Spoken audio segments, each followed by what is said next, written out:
अब section number 5 के ऊपर हम आते हैं। यहाँ पे गिवन है कि अगर इस एक्ट के आने से पहले जो हमारा हिंदू गार्डियनशिप एक्ट है, इस एक्ट के आने से पहले कोई भी प्रोविजन था जो कि हिंदू गार्डियनशिप एक्ट से इनकंसिस्टेंट है, तो वो प्रोविजन को आप वैलिड नहीं मानोगे। तो यहाँ पे वी कैन सी कि हिंदू गार्डियनशिप एक्ट को आप एक ओवरराइडिंग इफेक्ट दे रहे हो। ओके, अब सेक्शन नंबर 6 के ऊपर हम आते हैं। ये पीटी के हिसाब से इंपॉर्टेंट है, इसमें से क्वेश्चंस बनते हैं। यहां पे गिवन है कि एक हिंदू माइनर का गार्डियन कौन होगा। यहां पे बोला हुआ है कि एक हिंदू माइनर का जो नेचुरल गार्डियन है वो उसका फादर होगा, यानी कि एक माइनर सन या फिर माइनर डॉटर है, इनका नेचुरल गार्डियन इनके फादर होंगे। इसका ये इफेक्ट आएगा कि अगर आपको माइनर की प्रॉपर्टी से रिलेटेड कोई भी डिसीजन लेना है तो वो डिसीजन माइनर के फादर ही ले सकते हैं।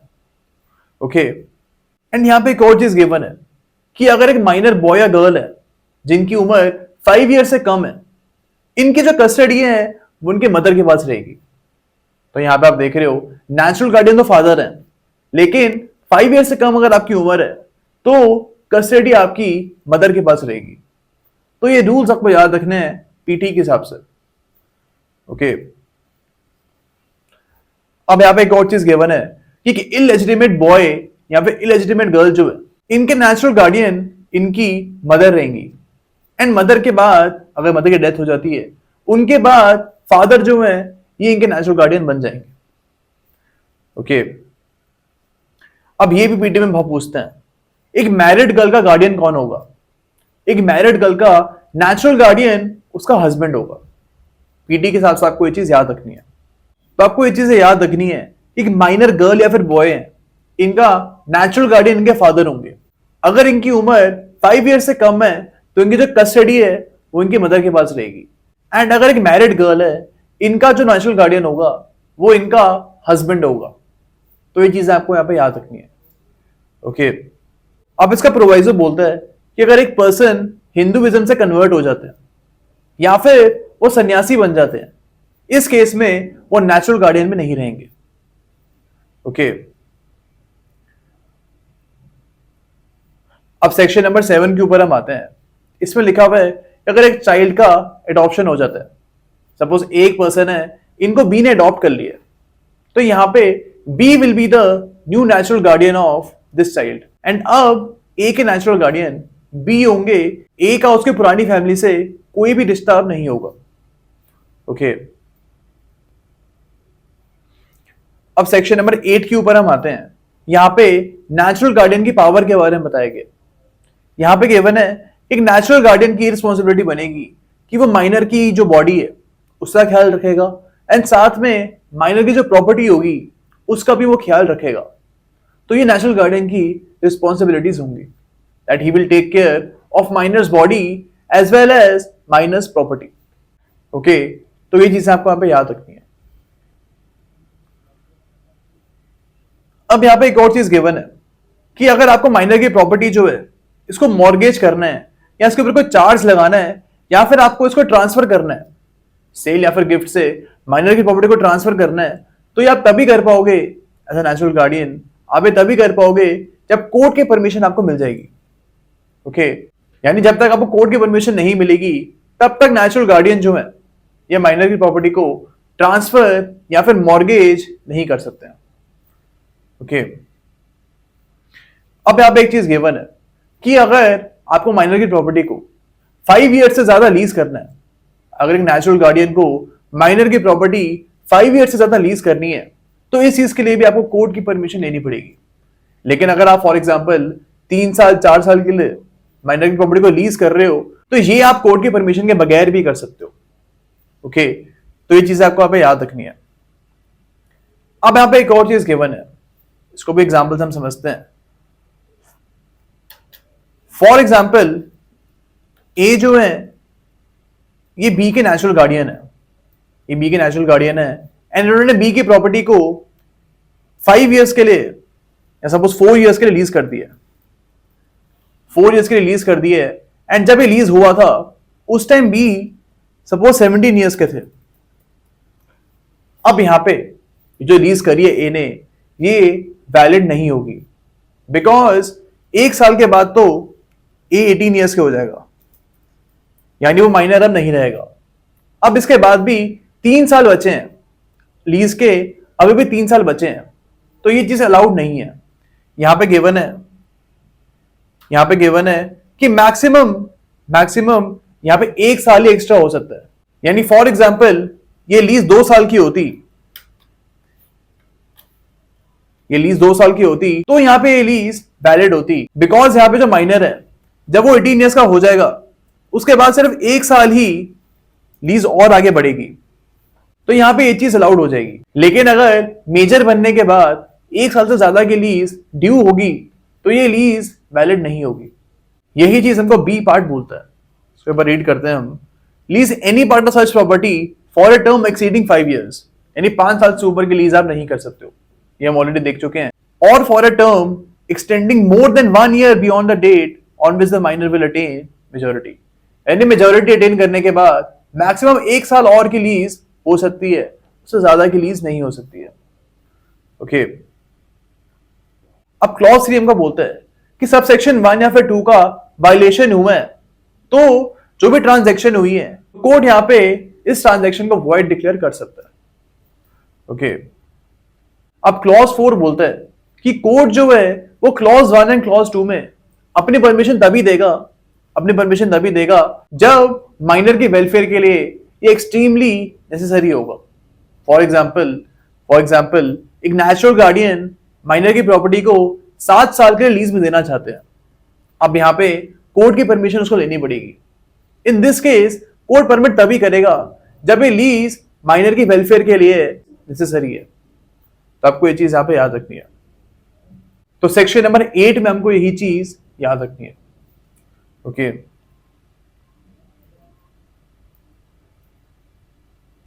अब हम आते सेक्शन नंबर 9 के ऊपर।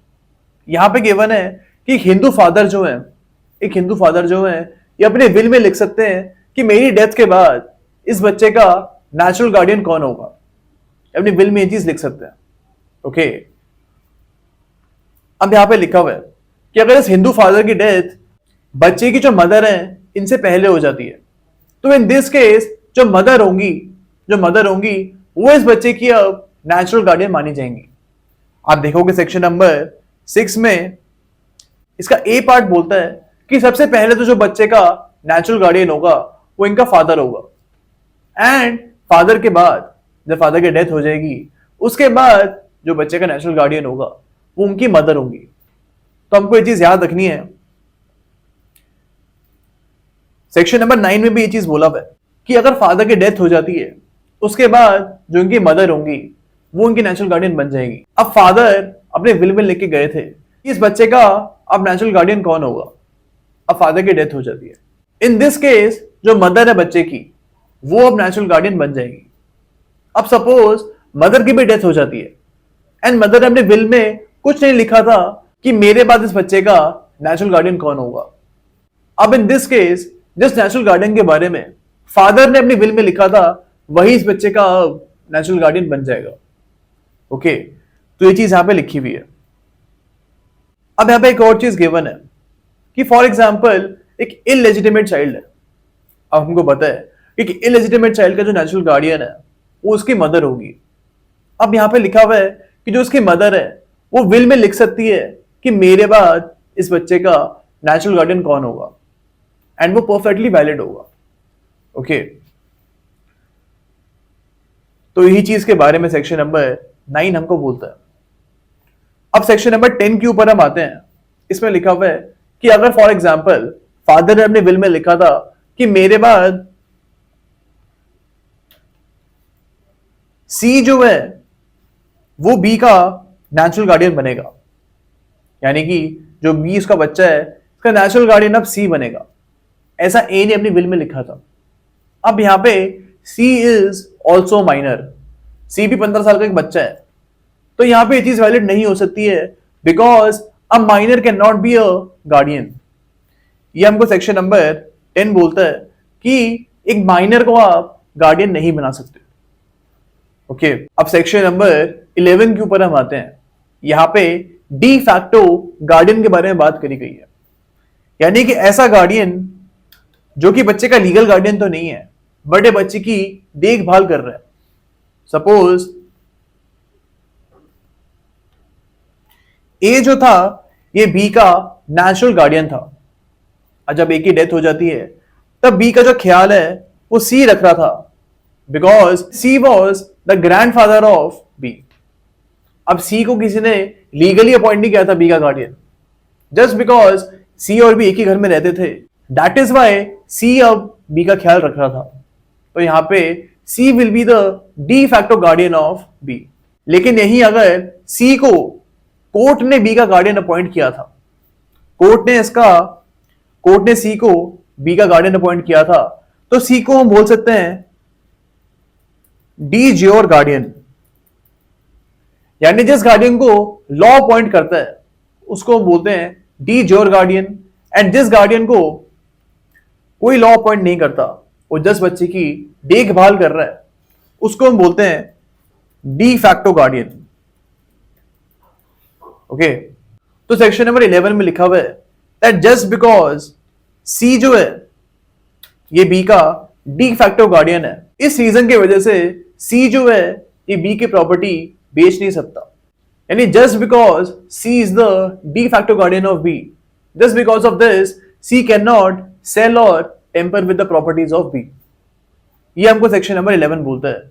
यहां पे अगर सपोज सी को बी की प्रॉपर्टी बेचनी है तो सबसे पहले उसको जाके कोर्ट की परमिशन लेनी पड़ेगी, उसके बाद ही वो बी की प्रॉपर्टी को सेल कर सकता है। ओके, अब सेक्शन नंबर 12 पे हम आते हैं। यहां पे बोला हुआ है कि फॉर एग्जाम्पल बी जो है ये एक माइनर है एंड इसका एक अनडिवाइडेड इंटरेस्ट है जॉइंट फैमिली प्रॉपर्टी में। बी का अनडिवाइडेड इंटरेस्ट है एक जॉइंट फैमिली प्रॉपर्टी में। अब यहां पे इस प्रॉपर्टी को सी मैनेज करता है, सी इज द कर्ता ऑफ फैमिली, एंड वो इस प्रॉपर्टी को मैनेज करते हैं। अब in this case section number 12 हमको बोलता है कि आपको बी का गार्डियन अपॉइंट करने की जरूरत नहीं है, बिकॉज सी ऑलरेडी उसकी प्रॉपर्टी का ख्याल रख रहा है। तो यहां पे अलग से आपको प्रॉपर्टी का ख्याल रखने के लिए बी का गार्डियन अपॉइंट करने की जरूरत नहीं है। ओके, अब सेक्शन नंबर 13 पे हम आते हैं।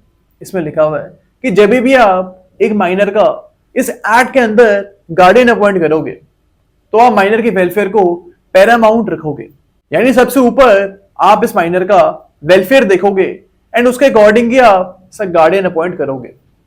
ओके, तो आपको ये चीज याद रखनी है that minor's welfare is always Paramount.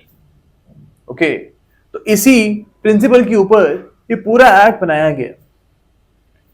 अब सेक्शन नंबर 13 जो है हमारा ये हमने पढ़ ली है, एंड इसी के साथ ये पूरा एक्ट जो है ये भी खत्म होता है। It is a very small act, and PT के हिसाब से जो आपको याद रखना है सबसे ज्यादा इंपॉर्टेंट जो है वो है नेचुरल गार्डियन का कॉन्सेप्ट। यही एग्जाम में बहुत बार पूछते हैं, बट हमने ये पूरा एक्ट पढ़ लिया है सो दैट कोई भी क्वेश्चन इसमें से आता है तो we can attempt it. Okay, thank you so much.